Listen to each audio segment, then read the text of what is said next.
जब अहंकार मन में कुंडली मार कर बैठ जाता है तब इंसान केवल अपने मान सम्मान के बारे में सोचता है।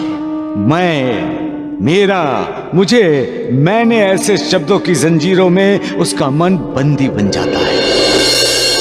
पैसा अच्छे अच्छे लोगों की मति भ्रष्ट कर देता है मालसापति।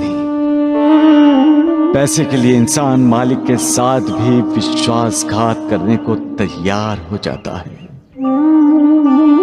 लेकिन जो सच्चा है, सत्य की राह पर पैसों को जरूरत से ज्यादा अहमियत देता भी नहीं। गरीबी में भी उसका मन साफ रहता है। गरीबी में भी मालिक को नहीं भूलते। कुविचार अविचार उनके पास फटकते भी नहीं। वो लोग अपने हालात के लिए कभी मालिक को दोष नहीं देते, बल्कि हालात से लड़कर अपने हालात सुधारने का प्रयास करते हैं। ऐसे ही इंसानों का मालिक पर अटूट विश्वास होता है।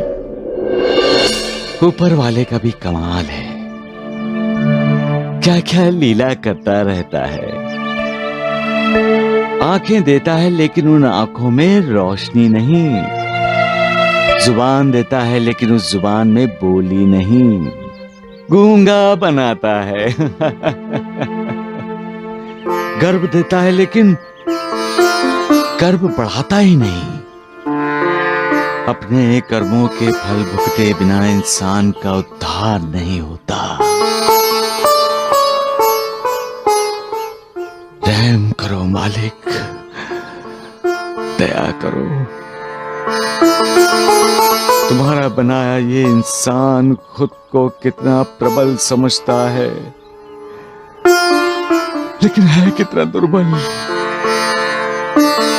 उस पर कृपा करो मालिक, कृपा करो। सबका मालिक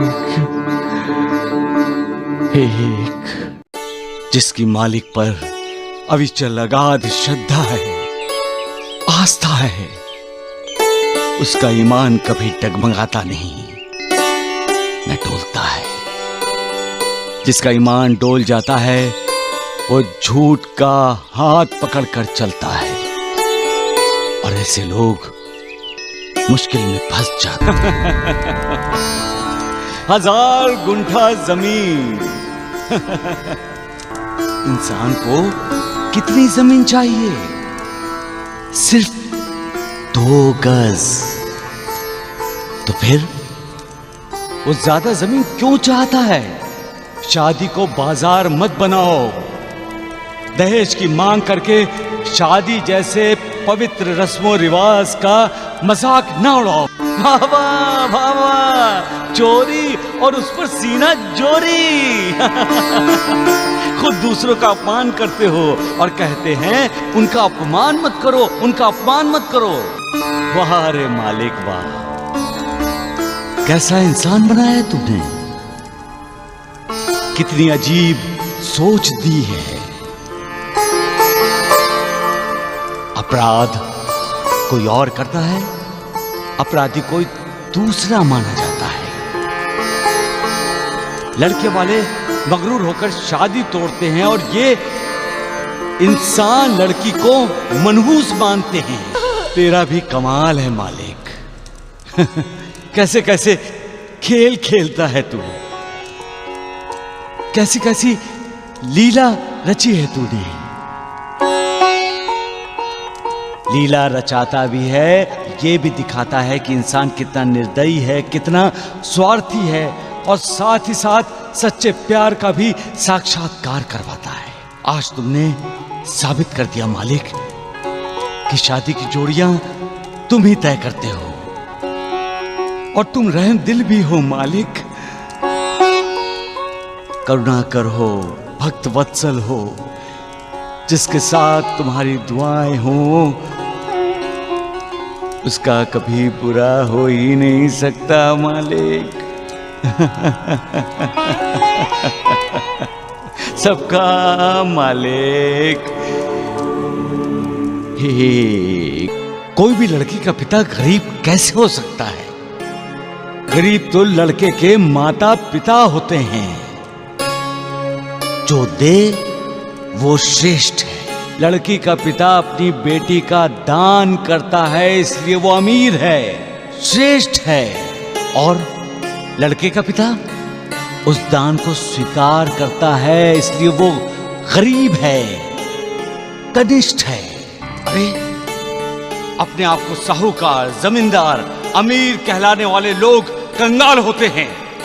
जो किसी को दुआ नहीं दे सकता, आशीर्वाद नहीं दे सकता, उससे बड़ा गरीब कौन है? साईनाथ,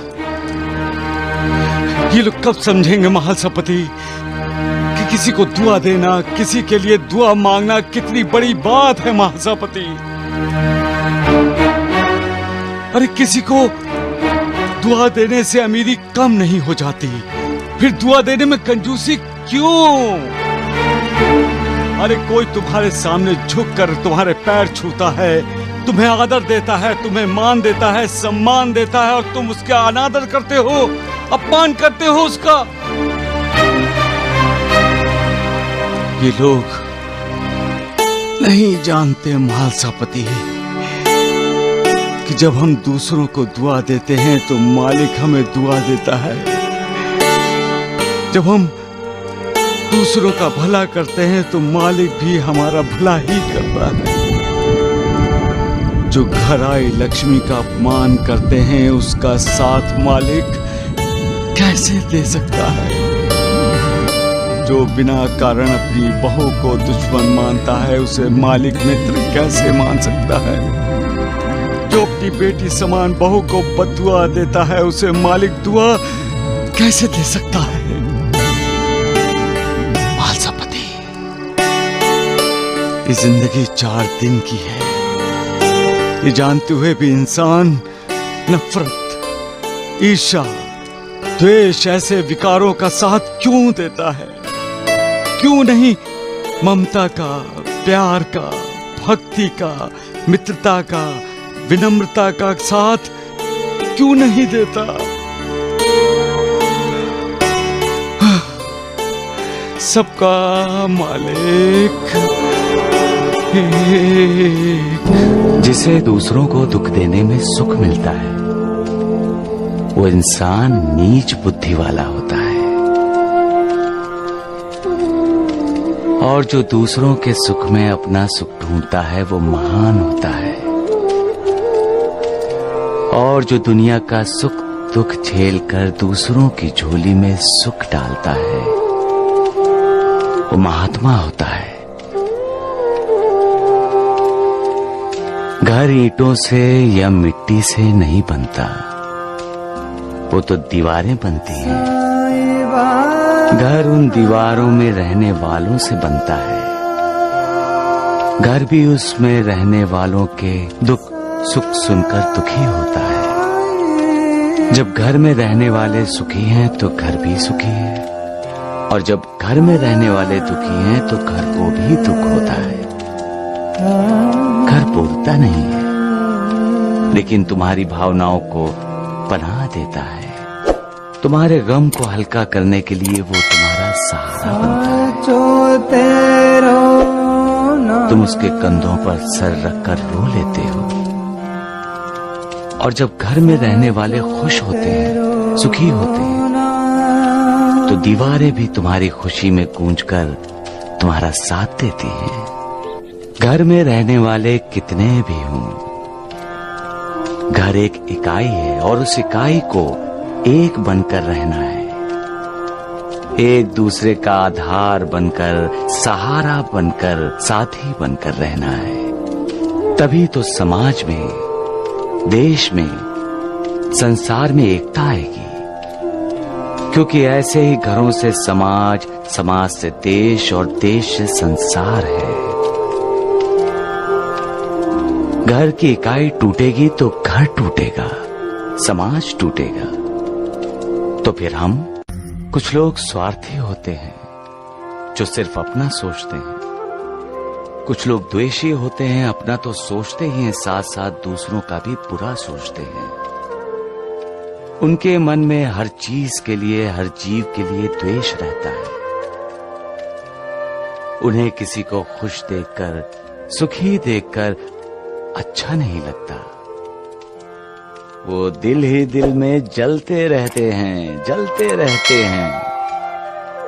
ऐसे लोगों से बचना चाहिए।